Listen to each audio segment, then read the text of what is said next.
በስመ አብ ወወልድ ወመንፈስ ቅዱስ አሐዱ አምላክ አሜን። እንደምን አደራችሁ? እንደምን ሰነበታችሁ? ምሕረቱ ብዙ የሚሆን በቸርነቱ ይህንን ጊዜ የሰጠን የጸጋ ሁሉ አምላክ እግዚአብሔር ስሙ የተመሰገነ ይሁን። በእግዚአብሔር ቸርነት ተከታታይ የትምህርታችን ርዕስ ክርስቶስ ለምን ሰው ሆነ የሚል ነው። እግዚአብሔርን አጋዥ ብሩክ መንፈሱን ገላጭ አድርገን የስምንተኛውን ቀን ትምህርት እንጀምራለን። የዮሐንስ ወንጌል ምዕራፍ 1 ቁጥር 14 ላይ ያለውን በጸሎት መንፈሱን እናነባለን። ቃልም ሥጋ ሆነ ጸጋንና እውነትንም ተመልቶ በእኛ አደረ። አንድ ልጅም ከአባቱ ዘንድ እንዳለው ክብር የሆነውን ክብሩን አየን። ሁሉን የያዘ ሁሉን የምትገዛ የጌታችን የመድኃኒታችን የኢየሱስ ክርስቶስ አባት እግዚአብሔር እናመሰግንሃለን። ነቢያትና መጻሕፍት የሚመሰክሩልህ አበው በሕይወታቸው የዳሰሱ የሕይወታቸው ጀማሪ ፈጻሚውም አንተ መሆንክን ከልብ ያመኑብህ እግዚአብሔር እኛን ባሪያዎችህን አባቶቻችንን በረዳህበት ረድኤት ልትረዳን ከእኛ ጋር ነህና እናመሰግንሃለን። ለሰው ሁሉ ማለዳን የምትሰጥ ማታውን በማለዳ ውድቅቱን በቀትር ሌሊቱን በቀን ጨለማውን በብርሃን ጽልመቱን በወጋገን የምትለውጥ አምላክ ነህና በእውነት ጌታችን ሆይ የሕይወት ጨለማችን በአንተ ስለተገፈፈ አለማወቃችን መከራና ጭንቀታችንም በአንተ ስለተቀዘፈ እናመሰግንሃለን። የባረከን አምላክ የምትባርከንም ጌታ ሥጋችንንና ነፍሳችንን እንዳንተ የወደደው ያከበረውና የተንከባከበው የጠበቀውና የጠለለው ማንም የለምና የሥጋችንና የነፍሳችን ማደሪያ እግዚአብሔር በእውነት እናመሰግንሃለን። ከትቢያ ያነሳህን አመዳችንን ያራገፍክልን ማቃችንን ቀደህ ወርቅ ያለበስከን ከተናቀ ስፍራም አንስተ በከበረው ሰረገላ ላይ ያስቀመጥከን ለእኛ የተጸለየውን ጸሎት ስለ እኛ ሆነው ያለቀሱትን የወዳጆቻችንን እንባ ሁሉ ቆጥረህ ለቤትህ ለደጅህ ያበቃህን እግዚአብሔር በእውነት እናመሰግንሃለን። አንተ ትጀምራለህ፣ ትፈጽማለህ። ከወጠንከው የቀረብህ ካሰብከውም መንገድ ላይ የተጣለብህ ምንም ነገር የለም። ሐሳብህ ሳይፈጸም ዓለም አይጠቀለልም። ድል ነሺ ስለሆነው ሐሳብህ በሕይወታችንም ስለጀመርከው የሕይወት መሠረት እናመሰግንሃለን። መቃብርን ደፍኖ ሕይወትን የሚሰጥ ጉድጓድን በሕንፃ ጉድጓድን ደግሞ በቤት የሚለውጥ ካንተ በቀር ማን ነው? የሞትን ሰንሰለት የሚበጥስ በሕይወትም ጸጋ የሚያከብር ካንተ በቀር ማን ነው? ለሙታን ሕይወትን የምትሰጥ ድምፅ ሕያው የሚያደርግ ሞትን የሚያሸብር ጨለማን የሚገፍ አምላካችን ሆይ ከመቃብር በላይ ስለዋልን የሲኦል ደጃፍ ተዘግቶ የገነት ደጃፍ ስለተከፈተልን በእውነት እናመሰግንሃለን። እግዚአብሔር ሆይ እኛ እንደ አደጎቹን የልቦናችንን መሻት በሕይወታችን ውስጥ የሚለዋወጠውን ነገራችንን ሁሉ ካንተ በቀር የተረዳልንም የረዳንም ማንም የለም። የልብ አውቃው እግዚአብሔር በሕይወት ቀጠና ውስጥ እያሳለፍክ የምታስተምር ታላቁ መምህር አምላካችን ሆይ በእውነት እናመሰግንሃለን። ብሉያት አዲሳት ስለ አንተ የሚናገሩልህ የሚያውጁልህ እግዚአብሔር በአንተ ሕይወት አለ። በአንተም ረፍት አለ። በአንተም የዘላለም ክብር አለ። በአንተም የዘላለም በረከት አለ። ጌታ ሆይ ቃል ኪዳንህን የምትጠብቅ አምላክ፣ በአባቶቻችን እንደተመሰከረልህ ዛሬም በእኛ እንዲመሰከረልህ የፈቀድክ ጌታ፣ ለዚህ ታላቅ ዕድል በእውነት ስለበቃን እናመሰግንሃለን። ጌታችን ሆይ በትምህርትም በመምህራንም በመጻሕፍትም በመከራም የመከርከን አንተ ነህ። ጌታችን እግዚአብሔር ሆይ እምቢ ብለንህ በሄድንበት ነገር ሁሉ እያለቀስን ተመልሰናል። ጌታ ሆይ ያለ አንተ የሚዘሩ ለንፋስ ይዘራሉ፣ ያለ አንተ የሚያቅዱ ለሐዘን ያቅዳሉ፣ ያለ አንተ የሚጀምሩ መዳረሻቸውን ገደል ለማድረግ ይጀምራሉ። ከአንተ ጋር ሁሉ መልካም ነው። ከፈቃድ ጋር የሚስማማ ሕሊናና ማንነት እባክህ አድለን። እኔን ባሪያህንና እነዚህን ባሪያዎችህን ሁሉ በጽኑ ምሕረት እንድታስበን፣ በደል ኃጢአታችንን ሁሉ አለመርካታችንን፣ አለማመስገናችንን፣ በመጠን አለመኖራችንን ሁሉ ይቅር እንድትል አቤቱ እንማልድሃለን። እንደ ቸርነትህ ይችን ሀገር የሚመሩትን የሚወጣውንና የሚገባውን ሕዝብ ግራና ቀኙን የማያውቀውን ሕፃናቱን፣ ወጣቱን ሁሉ በጽኑ ይቅርታህ እንድታስብ አቤቱ እንማልድሃለን። ይህንን ድምፅ በምንናገርበት በዚህ ሰዓት የተጨነቀ ብዙ ወገን አለን።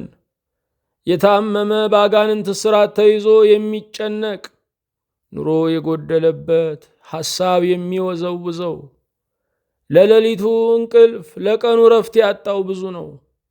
የታሰረውን የተሰደደውን በየስፍራው የሚያነባውን በአይምሮ ጭንቀት ተይዞ የሚታወከውን የሰውን ስዕለትና ምስጋና ሲሰማ የኔ ቀን መቼ ነው የሚለውን ይችን ቀን ጌታ ሆይ ለመታሰቢያ አድርገህ እንድትጎበኘው እንጸልያለን። ጌታ ሆይ በፊትህ በቆምን ጊዜ እንድናስባቸው ያዘዙንን ወንዶች ሴቶች ባሪያዎችን ሁሉ አቤቱ አስባቸው። ወገንም ዘመድም ጠበቃም ከለላም አንተ ሁናቸው። እንደ ቸርነትህ ሰው በመሆንህ በተዋህዶ ምስጢር ሕይወታችንን እንድትባርክ ቃልህም ከሕይወታችን ጋር ተዋህዶ በምድር ላይ ያንተን መልክ እንድናሳይ የመገለጫ አደባባይ መንበርህ ዙፋንህ ለመሆን እንድታበቃን እንጸልያለን። የልቦናችንን መሻት ሁሉ እንደ መሻትህ እንድትፈጽምልን፣ ያስጨነቁንን ቀኖችና ወራቶች በቸርነትህ እንድታሳልፍልን፣ ይህ ዓመት ደግሞ የረፍት ዓመት እንዲሆን መወዝወዙ እንዲበቃ፣ ደግሞ ምን ይመጣ ይሆን የሚለው ስጋቱ እንዲያበቃ፣ የአገር ምጥ እንዲያበቃ፣ የሕዝብ ውርደት እንዲያበቃ፣ እርስ በርስ ያለን መጨካከን እንዲያበቃ፣ የገንዘብ ፍቅር የወንድምን ፍቅር ተክቶ የቆመበትን የጨለማው ታሪካችን ዘመኑ እንዲያበቃ አቤቱ እንጸልያለን። ስለ ቸርነትህ በፊትህ የሚቆሙትን ካህናትን የወንጌልህን ዕቃ ተሸክመው ከዳር እስከ ዳር የሚራወጡትን ሰባኪያነ ወንጌልን ሁሉ እንድታበረታ እንድታጸና፣ ሕዝብህን ደግሞ ከአይምሮ ምውትነት ነፃ እንዲያወጡ ኃይልና ብርታት ስልጣንም እንድትሰጣቸው አቤቱን ማልድሃለን። ይህንንም አገልግሎት እንድታበረታ፣ ለዚህም አገልግሎት የሚቆሙትን ደግሞ እንድታበዛ፣ ቃልህም ድምፅህም እስከ ዓለም ዳርቻ ሁሉ እንዲሰማ አቤቱ እንማልድሃለን።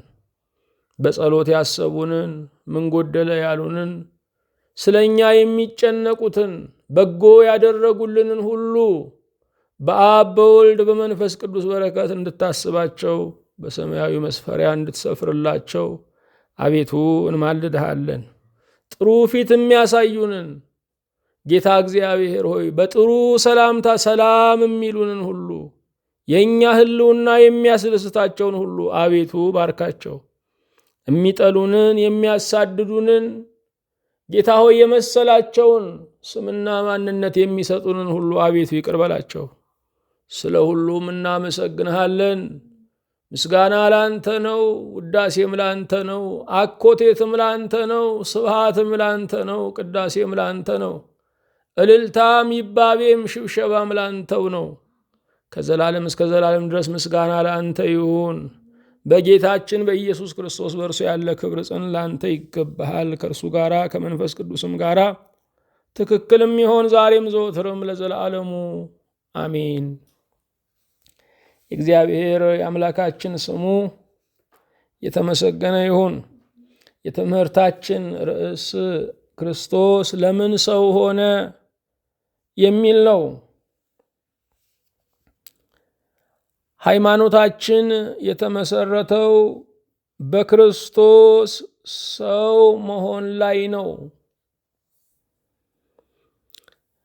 በዓለም ላይ ተንሰራፍቶ የነበረው የግሪካውያን ፍልስፍና፣ የግሪካውያን እምነት ግዙፍና ረቂቅ ሰውና እግዚአብሔር ላይገናኙ የተለያዩ ናቸው ብሎ የሚያምን ነው።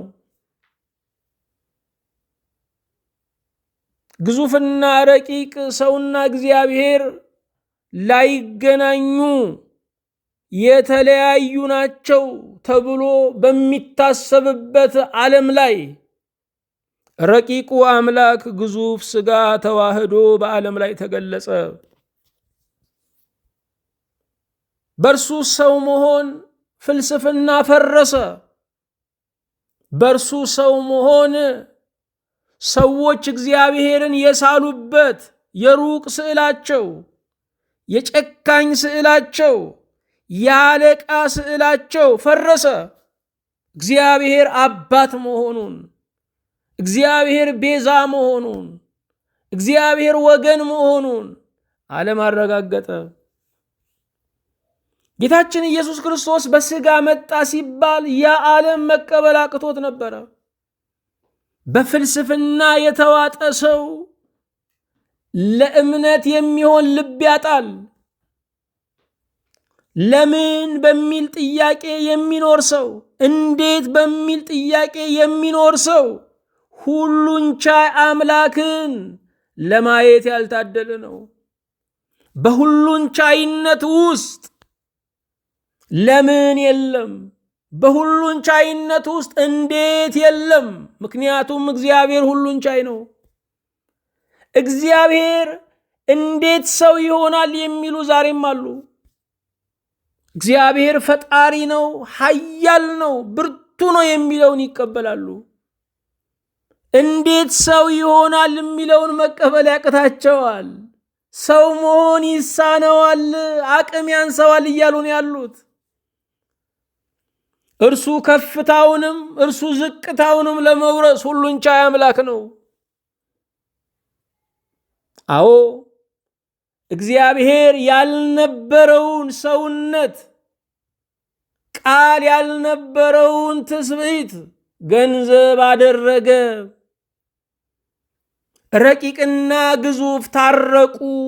ሰውና እግዚአብሔር በተዋህዶ አንድ ሆኑ። ጌታችን ኢየሱስ ክርስቶስ እግዚአብሔርን ለመስበክ ወደ ዓለም አልመጣም። ሥጋ የለበሰ ሰው የሆነ እግዚአብሔር ሆኖ ወደ ዓለም መጣ። እግዚአብሔርን ከእግዚአብሔር በቀር የሚገልጠው ማንም የለም።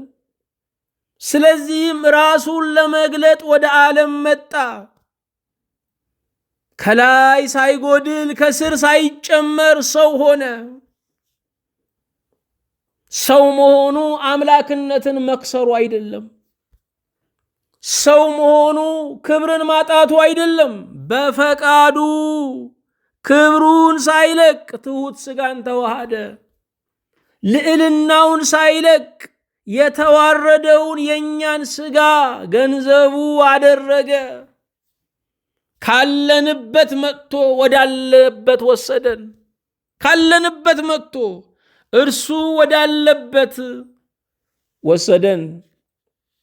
የተዋህዶ ምስጢር ባይረዳን በልኩ ባይተነተንልን የሚደንቅ አይደለም። ጠባዩ ነው፣ ባህሪው ነው። አምላክ ሰው ሆኖ አምላክ በበረት እስኪወለድ ድረስ ምን እየተከናወነ መሆኑን የማያውቁ ቅዱሳን መላእክትም ነበሩ። አምላክ ሰው ሆኖ በበረት በተወለደ ጊዜ በታላቅ አድናቆት በታላቅ ክስተት ውስጥ ሆነው የዘመሩት ለዚህ ነው።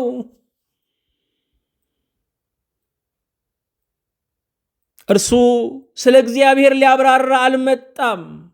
እግዚአብሔር ነውና እግዚአብሔርን ሊገልጥ መጣ። አይሁዳውያን ሁሉ ሊቃውንቶቻቸው እግዚአብሔርን በሩቅ ያለ ፈራጅ፣ የማይደረስበት ከሰው ጋር ምንም ንክኪ የሌለው አድርገው ይስሉት ነበረ። እግዚአብሔርን በአባትነት ሊገልጥ እርሱ ለእኛ ቤዛ ሆኖ ሊሞት ክርስቶስ መጣ። እግዚአብሔር በእግዚአብሔር ተብራራ። እግዚአብሔር በእግዚአብሔር ተሰበከ። እግዚአብሔር በእግዚአብሔር ተገለጠ።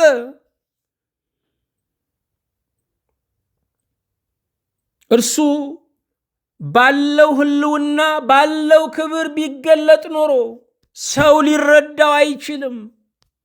ስለዚህም የሚዳሰስ የሚጨበጥ በበረት የሚወለድ በግብፅ የሚሰደድ በዮሐንስ እጅ የሚጠመቅ እነ ሐና እነ ቀያፋ የሚፈርዱበት በመስቀል ላይ በወንበዴዎች መካከል የሚሰቀል ሆኖ በዚህ የመከራ አርአያ የሕማም ሰው ሆኖ ተገለጠ። እርሱ ወደዚህ ዓለም የመጣው ክብር አንሶት ክብር ሊጨመርለት አይደለም። እርሱ ወደዚህ ዓለም የመጣው ለሕማምና ለመከራ ነው። ስለዚህም የሕማም ሰው ተብሎ ተጠራ። ነቢዩ ኢሳይያስ በትንቢተ ኢሳይያስ በምዕራፍ 53 ላይ የሕማም ሰው ይለዋል። ሕመሙ የጀመረው ሐሙስ ማታ የቀጠለው በዕለተ ዓርብ አይደለም። በዘመኑ ሁሉ የሕማም ሰው ነበረ። ምክንያቱም ሌላውን የሚወድ ሰው ታማሚ ነው። ያኛው ሰው ፍቅሩን አይረዳለትምና። ፍቅሩን ስለማንረዳለት ክርስቶስ የሕማም ሰው ነው። የክርስቶስ ሰው የመሆንን ምስጢር መማር እንደ ቀላል የምናየው አይደለም። ሃይማኖታችን ነው። ክርስቲያንን የምንለው ክርስቶስ ሰው በመሆኑ ነው። በክርስቶስ ክርስቲያን ተብለናል። ይሄ ብቻ አይደለም። ቤተ ክርስቲያን ስያሜዋን ተዋህዶ ብላ የጠራችው በክርስቶስ ሰው መሆን ነው። የክርስቶስን ሰው መሆን ካልተቀበልን ክርስትና የለም፣ ቤተ ክርስቲያን የለችም። በቤተልሔም ለእንግዶች የሚሆን የማደሪያ ስፍራ አልነበረም። ለምን ስንል ለመላው ዓለም የሕዝብ ቆጠራ አዋጅ ከቄሳር ወጥቶ ነበረ። ሁሉም ወደ ትውልድ ሀገሩ ገብቶ መቆጠር ነበረበት። ስለዚህ ከናዝሬት ወደ ይሁዳ ምድር እመቤታችን ቅድስት ድንግል ማርያም ለመቆጠር ጉዞ ጀመረች። የዓለም ሕዝብ በሚቆጠርበት ቀን ክርስቶስ ተወለደ። በዓለም መዝገብ ላይ ሰፈረ። በታሪካችን ውስጥ ገባ። የታሪክ ጉዟችን አባል ሆነ። በእንግዶች ማደሪያ ስፍራ ያልተገኘው ሁሉም ለመቆጠር ወደ ትውልድ ሀገሩ ስለገባ ነው። እርሱ ግን እንደ ሌሎቹ የሕዝብ ቆጠራ አዋጅን ለማሟላት እንደመጡት ማህበረሰብ ያለ እንግዳ አልነበረም። ከዚያ የላቀ እንግዳ ነበረ። እነዚያ ሁሉ እንግዶች የመጡት ምናልባት በ1000 ኪሎ ሜትሮች ተጉዘው ነው። እርሱ ግን ከሰማይ ወደ ምድር የወረደ እንግዳ ነው። ከሰማይ ወደ ምድር መልአክም ይወርድ የለም ወይ? እርሱ እንግዳ ስጋን ተዋህዶ ከዚህ በፊት ያልነበረውን ሰውነት ገንዘብ አድርጎ የመጣ ትልቅ እንግዳ ነው። ዓለም ግን እንግድነቱን አላከበረችውም። እንግዳ ጠባዩ ቢከፋ እንኳን ሕያጅ ነውና ተብሎ ይታገሱታል። የመልካሞች መልካም የሆነው ክርስቶስ በእንግድነት በመጣ ጊዜ፣ በሥጋ እንግድነት በመጣ ጊዜ ዓለም አልተቀበለው። በመምህሩ ያደረጉትን በደቀ መዛሙርቱ ይቀጥላሉ። ክርስቶስ እንኳ የፍቅር ምላሽ ካላገኘበት ዓለም እኛ የፍቅር ምላሽ ከጠበቅን ከክርስቶስ እበልጣለሁ እያልን ነው። አዎ በመብል የሞተውን ዓለም መብል ሆኖ ሊያድነው መጣ። ሥጋዬን የበላ ደሜን የጠጣ የዘላለም ሕይወት አለው አለ። በጾም ወራት ሰው ሁሉ ጤነኛ ነው። በሙያቸው የሚያክሙ እንኳ ሰው አይበዛባቸው። ጾሙ ሲፈታ ግን ሁሉ ሰው ይታመማል።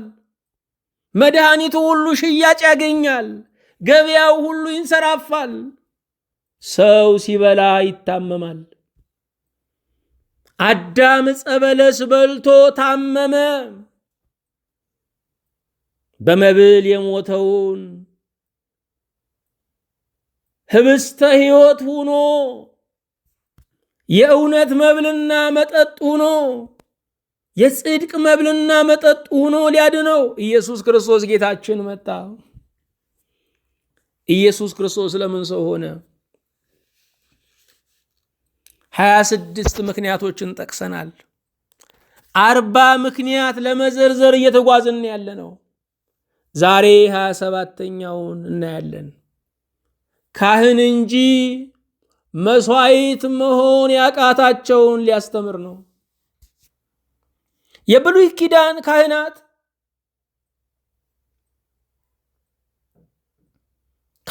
ነበሩ። መስዋዕት ግን መሆን ስላልቻሉ ሊያድኑ አልቻሉም። በካህንነት ብቻ ሕዝብን ማዳን አይቻልም። በካህንነት ብቻ የተጨነቀውን ማሳረፍ አይቻልም። በካህንነት ብቻ በጨለማ ውስጥ የሚርመሰመሰውን ወደ ዕውቀት ብርሃን ማድረስ አይቻልም። በካህንነት ብቻ የሚንገዳገድ ሀገርን የምትፍገመገም ቤተ ክርስቲያንን ማጽናት አይቻልም። በካህንነት ብቻ ጦርነትን ማስቆም፣ የወንድማማችን ጦር ወደ ሰገባው መክተት አይቻልም። መስዋዕት መሆን ያስፈልጋል። እያንዳንዱ ሰው ለራሱ ካህን ነው። በክህነት ብቻ በካህንነት ብቻ ራሱን ማትረፍ አይችልም። መስዋዕትነት ያስፈልጋል። ብዙዎች ካህንነትን ይፈልጋሉ፣ መስዋዕትነትን ግን ይሸሻሉ። መስዋዕትነት ካልከፈልን ሕይወት አይለወጥም። አባወራው ካህን ነው። ስለዚህም ይቆጣል፣ ያዛል። ጌጠኛ ልብሴ የት ነው ይላል። ትዳሩን ግን ለማትረፍ መስዋዕት መሆን አለበት። ልጆቹን ለማትረፍ መስዋዕት መሆን አለበት። የሰው ልጅ ከወደቀ በኋላ የሚኖረው በቤዛ ነው፣ በመስዋዕትነት ነው። ያለ መስዋዕትነት ቤተሰብ አይድንም። ትዳር፣ ልጆች አይተርፉም። ካህንነትን የሚወድ አንቱ መባልን፣ መከበርን፣ መፈራትን የሚወድ ብዙ ነው። መስዋዕትነትን ግን በዚያው መጠን የሚሸሸው አያሌ ነው። የሀገር መሪዎች ካህናት ናቸው። ጌጠኛ ለብሰው ይታያሉ። ወርቃማ በሆነ ዙፋን ላይ ይገለጣሉ። የነርሱ ማማር ግን አገር አያድንም። የነርሱ ከስማቸው ፊት ለፊት የሚደረደረው ማዕረግ አገር አያድንም። የሚያድነው መስዋዕትነት ነው። ካህኑ መስዋዕት መሆን ካልቻለ ሕዝብ ሲሰዋ ይኖራል። ሕዝብ ሲረግፍ ይኖራል። በእግዚአብሔር መንግሥት የተመከረው ቀያፋ እንደገለጠው ብዙዎች ከሚሞቱ አንዱ ቢሞት ይሻላል ተብሎ ነው። ዛሬም ብዙዎች ከሚሞቱ አንዱ እኔ ብሞት ይሻላል የሚል የመስዋዕትነት ልብ ያለው አባወራ የሀገር መሪ ያስፈልጋል። ዛሬ ቤተ ክርስቲያን ብዙ ካህናት አሏት፣ በመቶ ሺዎች የሚቆጠሩ ብዙ ሊቃነ ጳጳሳትን እናያለን በዘመናችን። ካህን በመሆን ብቻ ግን ሕዝብን ማትረፍ አይቻልም። መስዋዕት መሆንም ያስፈልጋል። ዛሬ አባቶች ሲሰባሰቡ ዋነኛ አጀንዳቸው የሕዝብ ሕይወት ነው ወይስ የበጀት ጉዳይ ነው? ስለ ጄኔሬተር የሚሰባሰብ ጉባኤ ስለሚረግፈው ወገን ግን መወያየት ካልቻለ መስዋዕትነትን የሸሸ ስብስብ ነው የሚሆነው። አዎ ዛሬም አለባበሳችን ያምራል፣ ካባችን ያምራል፣ ቀጸላችን ያምራል፣ የክህነት ጌጣችን ሁሉ ውብ ነው። ነገር ግን የማያድን ነው፣ የማያተርፍ ነው፣ ሕዝብን የማያስመልጥ ነው፣ ጦርነትን የማያቆም ነው። የኛው አባላት የሆኑት የኛው ተከታዮች የሆኑት ልጆቻችን ሲጫረሱ እንኳ የመገላገል ስልጣን የሌለው ነው። ካህን በመሆን ብቻ ክብር የለም፣ መስዋዕት በመሆን ነው መደመጥ ያለው። በትንሹ ዘመናችን እንኳ ስናይ ላለፉት 50 ዓመታት ኢትዮጵያ ያልረጋ አስተዳደር፣ ያልረጋ ሰላም፣ ያልቆመ ጦርነት፣ ያልቆመ ረብሻ አለባት። ግን ካህናት አሉ፣ ግን ቴዎሎጂያን አሉ፣ ግን ሊቃውንት አሉ። መስዋዕት ስላልሆኑ ማዳን አልቻሉም። ዛሬ በመንበሩ ላይ ካህኑን የሚሰዋ ትውልድ የመጣው፣ ቤተ ክርስቲያንን የሚያቃጥል ትውልድ የመጣው ከአረማውያን አይደለም። እኛው ጌጣችንን ስንከተል መስዋዕትነትን ስንሸሽ ያባረርነው ትውልድ ነው። እኛው ያጠመቅነው ዞሮ እየተመለሰ እየወጋን ነው። አጠመቅነው እንጂ አላስተማርነው። ስለዚህ ሌሎች ክፋትን አቃሙት፣ ተንኮልን ጋቱት። ስለዚህ ሊገለን መጣ። ያጠመቀውን የዳረውን የኳለውን ልጁን ክርስትና ያነሳለትን ሊፋለም መጣ። ካህን እንጂ መስዋዕት መሆን ስላቃተን ክርስቶስ ካህንም መስዋዕትም ሆኖ ወደ ዓለም መጣ። ይሄንን አርአያ ካለበስን ክህነታችን የሥራ ዘርፍ ከመሆን አያልፍም። ለእኛ እንጀራ ሊያበላ ይችላል። እንጀራ ልንሆን ግን አንችልም። እኛ ልንጠግብ እንችላለን፣ ሕዝብን ልናሳርፍ አንችልም። ዛሬ የትኛው መስዋዕትነት ያለው የመስዋዕትነት ልብ ያለው አባት ነው መስቀሉን ይዞ ጦርነቱ መካከል ተው የሚል ማን ነው? በእውነት ልጆቻችን ከሰሜን እስከ ደቡብ ከምስራቅ እስከ ምዕራብ ዞረን አይተነዋል። የሚፈራ ነው፣ የሚደነግጥ ነው፣ የማይዳፈር ነው። እኛ ግን ልጆቻችን እያለቁ መግለጫ እናወጣለን። የትኛዋ እናት ነች ልጆቿ እየተጋደሉ መግለጫ የምታወጣ? አልኩ ለማለት የምታወራ የትኛዋ ነች? ካህን በመሆን ብቻ ማዳን አይቻልም፣ መስዋዕት መሆንም ያስፈልጋል። ታዲያ ጌታችን ኢየሱስ ክርስቶስ ምን አለ? በዮሐንስ ወንጌል በምዕራፍ 10 ቁጥር 11 ላይ መልካም እረኛ እኔ ነኝ፣ መልካም እረኛ ነፍሱን ስለ በጎቹ ያኖራል። የሚደንቅ ነው። እረኛም አንድ ቀን አይደለም የሚሞተው። በጉን በሚያስጥል ቀን ብቻ አይደለም የሚሞተው።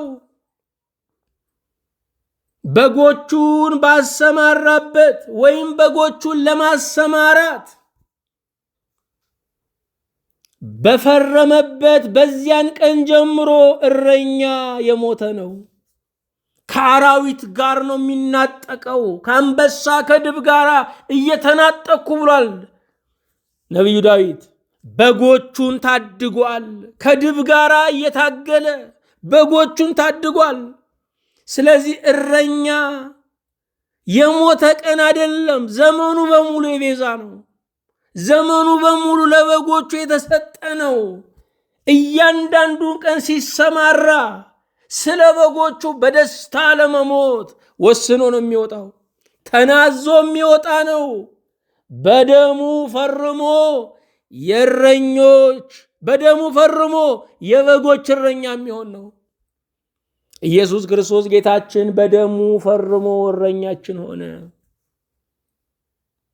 ዛሬም ክርስቶስ ስሙን አውርሶናል። ካህን ተብሎ ካህናት አሰኝቶናል።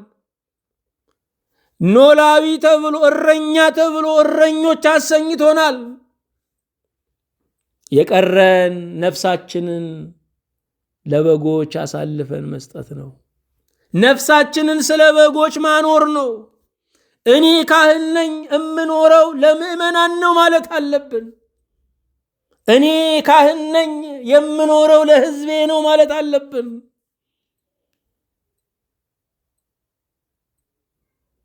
አዎ ደጉ ሳምራዊ ዛሬም ይፈለጋል።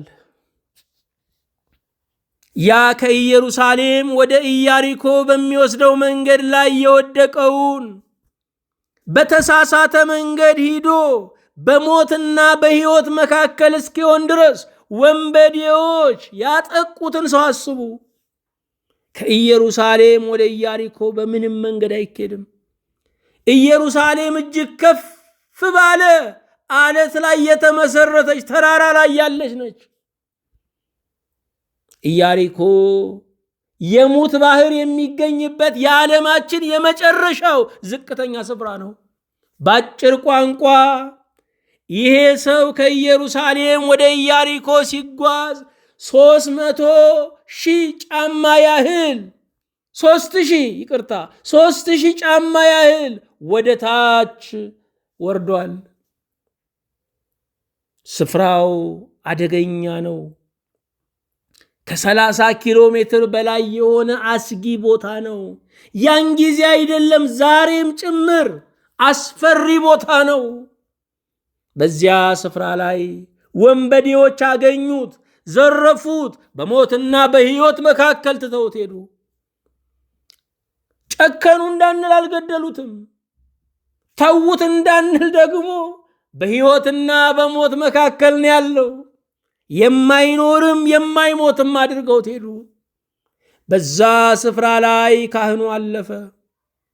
ካህኑ ባየው ጊዜ የሞተ መስሎታል። የሞተ ሰው የነካው እንደሆነ በድን የነካ እስከ 7 ቀን ርኩስ ነው፣ ስለዚህ ወደ መቅደስ መግባት አልችልም ብሎ ጥሎት ሄደ። ከሕይወት ይልቅ ስርዓትን አከበረ። ሌዋዊው መጣ። ትንሽ ቀረብ ብሎ አየው። እያጣጣረ መሆኑ ገባው። ነገር ግን ደሙ ትኩስ በመሆኑ ገዳዮቹ አልራቁም፣ እኔንም ሁለተኛ ሬሳ ያደርጉኛል፣ ነፍሴን ማዳን አለብኝ ብሎ ያ ሌዋዊው ሮጠ። ካህኑም ማደር አለበት፣ ሌዋዊውም ማደር አለበት። ካህኑ ከሕይወት ይልቅ ለስርዓት አሰበ። ሌዋዊው ደግሞ ከዛኛው ሰው ሕይወት ይልቅ የራሱ ነገር አሳሰበው። ቅድሚያ ራስን ማዳን ነው አለ። በዚያ ስፍራ ላይ 3ኛ ሰው መጣ። ሳምራዊ ሰው፣ የተናቀ የተገለለ ድብቅ ዲቃላ ተብሎ ድብልቅ ዲቃላ ተብሎ የሚጠራ የተከለሰ ተብሎ የሚጠራ ሳምራዊ መጣ። ሳምራዊው ቀረበ። ሳምራዊ ያንን የወደቀ ሰው ሲቀርበው በዙሪያው ወንበዴዎች ይኖራሉ። እኔን ሊያጠቁኝ ይችላሉ ብሎ አላሰበም። ልብ አድርጉ። ካህኑ በቴዎሎጂ ዕውቀቱ የሰፋ በቴዎሎጂ ዕውቀቱ የደረጀ ነው። ብዙ ዕውቀት አያድንም። ብዙ ዕውቀት መፍትሄ አይሆንም። ትንሽ ቅንነት ይበልጠዋል። ያ ሳምራዊ የቴዎሎጂ ሊቅ አልነበረም፣ ግን ቅን ነበረ። ዓለምን ከዕውቀታችን በላይ ቅንነታችን ነው የሚያድነው። በቅንነት ውስጥ አቅም አለ፣ ብርታት አለ፣ ችሎታ አለ፣ መፍትሄ አለ። እግዚአብሔር ምን ያህል ሊቅ ነህ ሳይሆን ምን ያህል ቅን ነህ ይለናል። እግዚአብሔር የሚሰራው በቅንነታችን ውስጥ ነው። ዕውቀታችን በቅንነት መቃኘት አለበት። ያ ካህን ደመረ አሰላ። ለ7 ቀን ድረስ ለምንድን ነው ምረክሰው? ይህንን ሰው በመንካቴ ለምንድን ነው ከአደባባይ ከአውዱም ምርቀው አለ። ዛሬ አደባባይ የሚሰብከው በጓዳ ያለ በሽተኛን አስታም ቢባል የምታስተምረውን ተርጉም ቢባል አይገኝም። አለቃ ገብረሐና 2 ያለው አንድ ለሌለው ይስጥ ብለው ሲያስተምሩ ለካ ሚስትየው ነበሩ። እንደ ትምህርቱ እንዲህ ከሆነማ ብላ የሳጥኑን ልብስ በሙሉ አውጥታ አንድ አስቀርታ ሰጠች። ሲመጡ ልብሳቸው የለም፣ ልብሴ የለም አሉ። አይ ሲያስተምሩ እኮ ነበርኩኝ፣ 2 ያለው አንድ ለሌለው ይስጥ ብለዋል፣ አንዱን አስቀርቼ የቀረውን ሰጠው አለች። የኔን አልኩሽ ወይ የኔን አልኩሽ ብሎ መለሱ ይባላል። ዛሬም በሽተኛ ጠይቁ ብለን እናስተምራለን፣ አንጠይቅም። አረጋውያን እንደግፉ እንላለን፣ አንደግፍም።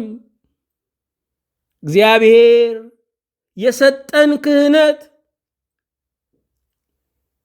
የአረጋውያን መጦሪያ የሕፃናት ማደጊያዎችን እንድንጎበኝ አይደለም፣ እኛ ረዳት እንድንሆን ነው። እኛ ደጋፊ እንድንሆን ነው። እኛ የወደቀውን አንሺ እንድንሆን ነው። የምናስተምራቸው ከበለጡን፣ ብዙ ያወቅነው ምንም የማያውቁት በሕይወታቸው ከበለጡን በእውነት ማሰብ አለብን። ሌዋዊው አሰላ ቅድሚያ ለራስ ነው አለ። ዘመናዊነት ውስጡን ሞገተው። ራሴን ማዳን አለብኝ ብሎ፣ ነገር ግን ደግሞ ቀረብ ብሎ አየው ለከተማው ዜና የሚሆን ነገር ለመያዝ።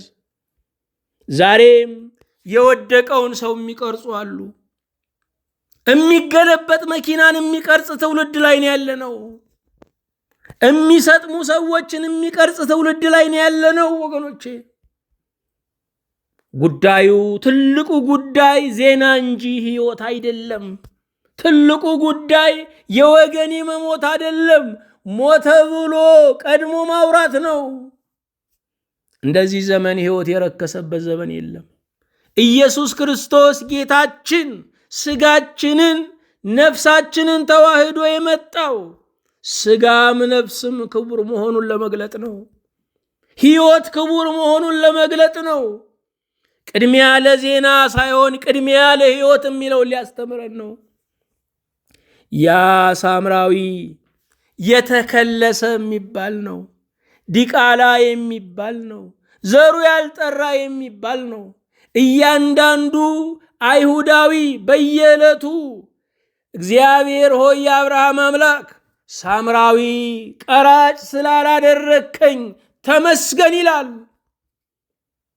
እስከዚህ ድረስ ሳምራዊ የተጠላ ነበረ። ይሄ የተናቀው ሳምራዊ ቀረበ። ይሄ የተናቀው ሳምራዊ ወደ ወደቀው ሰው ሲቀርብ የወደቀው ሰው አይሁዳዊ ነው። የዘር የማንነት ጥያቄ ያልነበረው። የወደቀን ለማንሳት አገሩ የት ነው ዘሩ የት ነው አይባልም። የወደቀ ሁሉ ወዳጃችን ነው። ዛሬ እኔ የማስፈልገው ማን ነው ካልን የወደቀው ሰው ነው። ባልንጀራዬ ማን ነው ማለት ትክክለኛ ጥያቄ አይደለም። ባልንጀራ ልሆንለት የሚገባው ማን ነው? እሱ ነው ትክክለኛ ጥያቄ። እኔ ባልንጀራ ልሆንለት የሚገባው የቱ ነው የሚለውን ጥያቄ ስንመልስ እውነተኛ ባልንጀራ እናገኛለን። ሳምራዊ ወገናዊ አልነበረም፣ ሩሩህ ነበረ። ብዙ ሰው አቅም የለኝም ይላል። ትልቅ አቅም መራራት ነው። አቅም ያላቸው ብዙ ባለጠጎች አሉ። የተገነዙ ናቸው። በመስጠት ያልተባረኩ ናቸው። በመቀበል ተባርከዋል። በማጋበስ ተባርከዋል። በመልቀቅ ግን አልተባረኩም። ሕይወታቸው ደስታ የለውም። ኑሯቸው የፈራረሰ ነው። ልጆቻቸው የባከኑ ናቸው። የማይሰጥ ሰው የእግዚአብሔርን ብርሃን አያይም። የማይሰጥ ሰው የመንፈስ ቅዱስን ደስታ አይካፈልም። የማይሰጥ ሰው እግዚአብሔርን መምሰል አይችልም። ምክንያቱም እግዚአብሔር ስሙ ሰጪው የሚል ነው፣ የጸጋ አምላክ የሚል ነው። ደጉ ሳምራዊ፣ ያ ሳምራዊ፣ የራራው ሳምራዊ፣ ያዘነው ሳምራዊ፣ የታደገው ሳምራዊ በእውነት ልዩ ነው። ኢየሱስ ክርስቶስ ጌታችን ወደ ዓለም የመጣው ለምንድን ነው? ካህን እንጂ መስዋዕት መሆን ያቃታቸውን ሊያስተምር ነው። ዛሬም በክህነት ብቻ ሕዝብን ማዳን አንችልም። በአባወራነት ብቻ፣ በመሪነት ብቻ፣ አባት ነኝ በማለት ብቻ ሕዝብን ማዳን አንችልም። ሕዝብን የምናድነው በመስዋዕትነት ነው። ያ መስዋዕትነት እገሌን ሳድነው እኔ ምን ይመጣብኛል የማይል ነው። ያ መስዋዕትነት እሱን ሳተርፈው እኔ ምን ይደርስብኛል የማይል ነው። የመስዋዕትነት ልብ ካለን ጨካኞች ሳይቀር ይገዙልናል። የሚታኮሱ ሳይቀር ለእኛ የሰላም ድምፅ ይገዛሉ። ዛሬ ሕይወታችሁን በመስዋዕትነት ለውጡት። አዎ የተከበራችሁ ናችሁ፣ ጥሩ ደሞዝ አላችሁ፣ ገቢያችሁ አስተማማኝ ነው። ሕይወታችሁ ግን ያልተለወጠ ነው። ኢየሱስ ክርስቶስ ወደ ዓለም የመጣው ሁኔታን ለመለወጥ አይደለም፣ ሰዎችን ለመለወጥ ነው። እኛ ሁኔታዎች እንዲለወጡ ነው የምንፈልገው። አኗኗራችን፣ ፖለቲካው፣ አገሩ እንዲለወጥ ነው የምንፈልገው። እርሱ የመጣው ሰዎችን ለመለወጥ ነው። ትልቁና ዋናው ጉዳይ የኛ መለወጥ ነው፣ የሁኔታዎች መለወጥ አይደለም። ስለዚህ ዛሬ ሱሱን ለመተው፣ መጠጡን ለመተው፣ የሚጎዳንን ነገር ለመተው፣ ቁማሩን ለመተው፣ በታኝነትን ለመተው መስዋዕትነት ያስፈልጋል። ቀኑ ዛሬ ነው። የመስዋዕትነት ልብ ከሌለን ሌላውንም ራሳችንንም ማዳን አንችልም። የእንጨት ምንቸት ራሱን አያድን ሌላውን አያድን ይባላል። ምንቸት ማለት እንደ ብረት ድስት በሉት በዘመናዊ ቋንቋ፣ እንደ ሸክላ ድስት በሉት። ከእንጨት የተሰራ ብረት ድስት ራሱ ይነዳል። እዚያ ላይ ምግብ ሰርተን ደግሞ ራሳችን መዳን መብላት አንችልም። የእንጨት ምንቸት ራሱን አያድን ሌላውን አያድን ነው። ዛሬ እንደ እንጨት ምንቸት የሆኑ ብዙ ሰዎች ናቸው። ራሳቸውን አያድኑም፣ ሌላውን አያድኑም። ያላቸውን አይዘሩትም፣ ይበትኑታል። የተራበን ከማብላት ለሱሳቸው ባልንጀራ ለማግኘት ለመጠጥና ለስካር ለኃጢአት ገንዘባቸውን ይበትናሉ። መስዋዕት መሆን ያስፈልጋል። የመስዋዕትነት ልብ ዛሬ ያስፈልገናል። ራሳችንን ለመለወጥ ባጉል ባልንጀርነት ታስረን ቆይ ለውጠዋለሁ፣ ቆይ ለውጣታለሁ እያልን እያደባን ነው የምንኖረው። ይለውጡናል። የመስዋዕትነት ልብ ያስፈልጋል። ልቤ ጨካኝ ነው፣ አቤቱ ልቤ ጨካኝ ነው ይላል። ካልጨከንን ሕይወት አይለወጥም። ካልጨከንን ራሳችንን ማውጣት አንችልም። ውሳኔ ጭካኔ ይፈልጋል። አጉል ባልንጀራን ለመተው ጭካኔ ያስፈልጋል። የተዘፈቅንበትን ነገር ለመቁረጥ ጭካኔ ያስፈልጋል። በአካላችን ውስጥ የገባውን እሾክ ለመንቀል ጭካኔ ያስፈልጋል። ከተውነው ህመሙ ይቀጥላል፣ መመረዙ እየቀጠለ ነው የሚመጣው። ከዘላቂ ህመም ምንድነው? በጊዜያዊ ህመም ነው። መስዋዕትነት ጊዜያዊ ህመም አለው። ብዙዎቻችን ህይወታችን ተተራምሶ የምንኖረው ባለመወሰን ነው። ሰዎችን ተጠያቂ እናደርጋለን። አይደለም፣ እኛንን መለወጥ ያለብን። ታውከን ካልጠበቅነው የሚያውከን ሰው የለም። እኛንን ችግሩ ራሳችን ላይ ነው መስራት ያለብን። ስለሚያውኩን ሰዎች አይደለም ማሰብ ያለብን። ስለሚያስጨንቁን ሁኔታዎች አይደለም ማሰብ ያለብን። እኛ መለወጥ አለብን። ለመለወጥ ደግሞ ካህን መሆን ብቻውን በቂ አይደለም። አቶ መባል፣ ክቡር እገሌ መባል፣ ባለማዕረጉ ተብሎ መጠበራት እሱ አይደለም የሚረዳው። የመስዋዕትነት ልብ። ዛሬ ከጨከናችሁ፣ የመስዋዕትነት ልብ ከያዛችሁ ራሳችሁንም አገርንም ታድናላችሁ። ኢየሱስ ክርስቶስ ጌታችን ለምን ሰው ሆነ? ካህን እንጂ መስዋዕት መሆን ያቃታቸውን ሊያስተምር ነው። በእውነት ካህን ብቻ ሳይሆን እግዚአብሔር መስዋዕትም ያደርገን። እንደ ካህን የተከበርን ብቻ አይደለም፣ እንደ መስዋዕት የተፈቀርን እንድንሆን። ካህንነት ክብር ነው፣ መስዋዕትነት ፍቅር ነው። ያንን ለመያዝ እግዚአብሔር ያድለን። አቤቱ ጌታችን ሆይ እናመሰግንሃለን። ስመ መልካሙ እግዚአብሔር ከፍ ከፍ እናደርግሃለን። ጌታ እግዚአብሔር ሆይ እኛ ለስማችን፣ ለክብራችን፣ ላለባበሳችን ጌታ ሆይ ለምንቀባው መዓዛው ላማረ ነገር እንጨነቃለን። ብዙ ወገን ግን ይረግፋል እንደ ቅጠል። ብዙ ወገን ወጥቶ አይገባም። ብዙ ወገን በወገኑ ታግቶ ተጨንቋል። የዘመናት ቅዱስ እግዚአብሔር ሆይ ለእኔ ለባሪያህ፣ ለእነዚህ ለባሪያዎች፣ ለአባቶቻችን፣ ለሃይማኖት መሪዎች፣ ለሀገር መሪዎች ሁሉ ጌታ እግዚአብሔር ሆይ የክብርን አሰሳ ሳይሆን የመስዋዕትነት ፍቅርን እንድትሰጣቸው አቤቱን ማልድሃለን። እንድትሰጠን አቤቱን ጠይቀሃለን።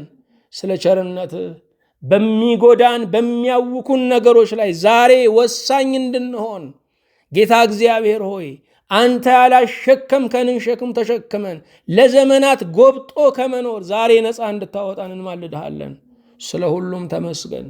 በጌታችን በኢየሱስ ክርስቶስ በእርሱ ያለ ክብር ጽን ላንተ ይገባሃል። ከእርሱ ጋራ ከመንፈስ ቅዱስም ጋራ ትክክል የሚሆን ዛሬም ዘወትርም ለዘላለሙ አሜን።